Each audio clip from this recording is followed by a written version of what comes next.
qu'un joueur il a besoin de se développer, on ne se développe pas tous de la même manière. Et tu t'en rends compte parce qu'il y a des joueurs qui partent et qui explosent plus tard ailleurs parce qu'ils n'ont pas le même développement.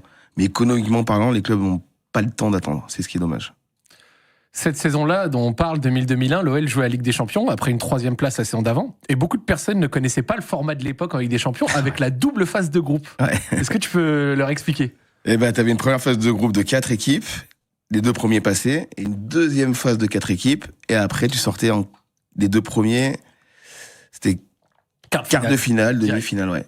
Alors, donc c'était long. C'est super intéressant parce que lors de cette première phase de groupe, l'OL s'en sort en remportant 3 matchs malgré 2 défaites face à Valence qui ira en finale cette année-là. Toi, tu joueras que quelques minutes, mais quand arrive la deuxième phase de groupe au printemps, à ce moment-là, t'es mieux intégré et t'es titulaire et ton histoire se lance. T'es titu face à Arsenal pour le match nul là-bas. Ouais.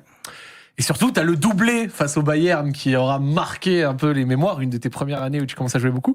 Raconte-nous un peu tout ça. Ouais, c'était la deuxième phase. Je commence à jouer je fais vraiment partie de l'équipe.